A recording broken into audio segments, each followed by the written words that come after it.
Estimados alumnos, bienvenidos a la clase de filosofía. El día de hoy vamos a ver el tema principios lógicos supremos.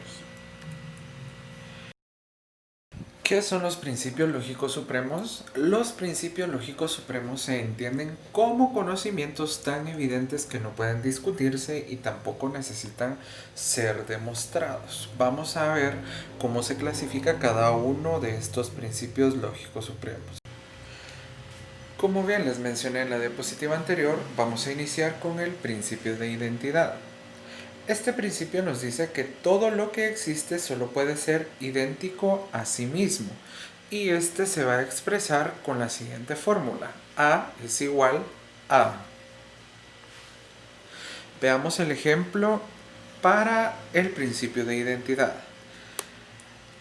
Para poder identificar los principios, nosotros nos vamos a auxiliar de oraciones. La oración número 1 dice: la luna es el satélite de la Tierra. Muy bien.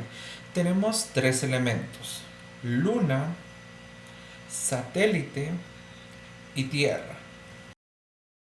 Y en la segunda oración tenemos los mismos tres elementos, solo que en diferente orden: satélite, tierra y luna. El satélite de la Tierra es la luna.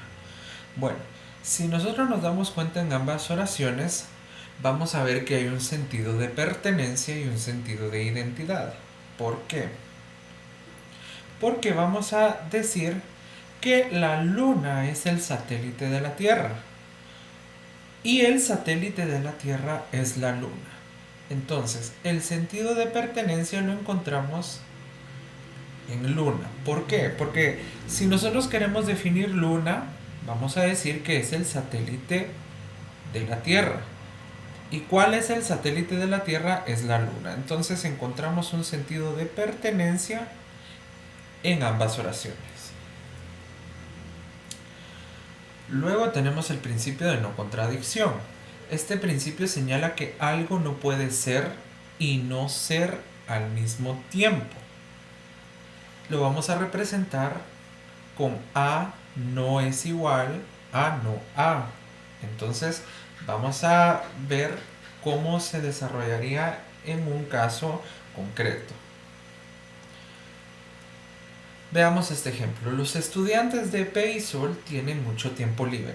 Como vemos acá en este ejemplo, siempre nos vamos a auxiliar de las oraciones, y en este caso tenemos dos. La segunda oración dice: los estudiantes de P y Sol tienen muchas ocupaciones. Entonces el principio dice que algo no puede ser y no ser al mismo tiempo. Entonces, si nosotros vemos esta oración, entonces acá podemos darnos cuenta que se está contradiciendo, porque dice que los estudiantes de PEISOL tienen mucho tiempo libre.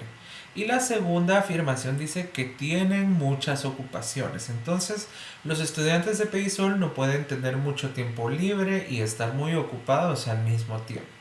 Entonces, el principio de no contradicción nos dice que ambas cosas no pueden ser: o tienen mucho tiempo libre o tienen muchas ocupaciones. Cuando ustedes se vean con un caso como este, entonces se podrán dar cuenta que están frente a el principio de no contradicción. Veamos este otro ejemplo. Los hombres son mortales. Los hombres no son mortales. Entonces nos podemos dar cuenta que acá igual hay una contradicción, porque los hombres o son mortales, o mueren, o no mueren.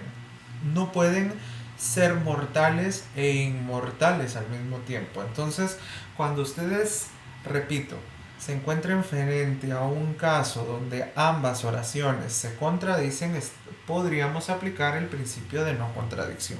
¿Por qué? Porque una cosa no puede ser y no ser al mismo tiempo. Ahora vamos a ver el siguiente principio, que sería el tercero excluido. La teoría nos dice que entre el ser y no ser existe una tercera opción, y esta va a quedar excluida, o sea, va a quedar fuera de nuestras opciones. Veamos este ejemplo. Siempre vamos a vernos frente a dos oraciones o ante dos opciones. Andrea compró las entradas. Andrea no compró las entradas. Entonces, el principio se vería explicado de la siguiente manera. Hay dos opciones en el siguiente ejemplo. Que Andrea haya comprado las entradas o bien que Andrea no haya comprado las entradas. El tercero excluido nos dice que no existe la opción que Andrea haya medio comprado las entradas. Por tanto, esta opción va a quedar automáticamente excluida porque no es válida. O las compra o no las compra, pero no las puede medio comprar. Entonces, a eso se refiere el principio del tercero excluido. Ahora vamos a pasar a otro principio que es la razón suficiente. Y este nos dice, nada existe porque sí, sin una razón o causa que lo determina. Veamos un ejemplo. Siempre vamos a tener dos oraciones. El ser humano ha prevalecido en su existencia en la Tierra. La otra nos dice, el ser humano ha evolucionado. Entonces, dice que nada existe solo porque sí, sino que debe haber una razón en la cual se pueda sustentar la afirmación que nosotros estamos haciendo. Entonces, si el ser humano ha prevalecido en su existencia en la Tierra, pueden haber varias razones. Y una de ellas puede ser la evolución. El ser humano ha evolucionado. La razón suficiente se expresa debido a que si el ser humano ha prevalecido es debido a la evolución que ha tenido. Entonces, acá con este principio estamos sustentando y estamos reafirmando lo que nosotros afirmamos desde un principio. Otro ejemplo de la razón suficiente podría ser el siguiente. El fútbol es un deporte muy popular. Los aficionados al fútbol representan una buena cantidad de la población mundial. Entonces, en este caso la razón suficiente sería la popularidad del fútbol la representan sus aficionados. ¿Por qué? Porque sin los aficionados entonces el fútbol no podría ser un deporte popular. Es una razón suficiente en la cual nosotros podríamos fundar la primera afirmación que hemos realizado. Hemos llegado al final de la clase del día de hoy. Esta semana no tendrán tarea, por lo cual tendrán todavía un tiempo para poder completar las tareas que tienen pendientes y ya saben que pueden hacer entrega de las mismas a través de una fotografía en mi chat personal de WhatsApp.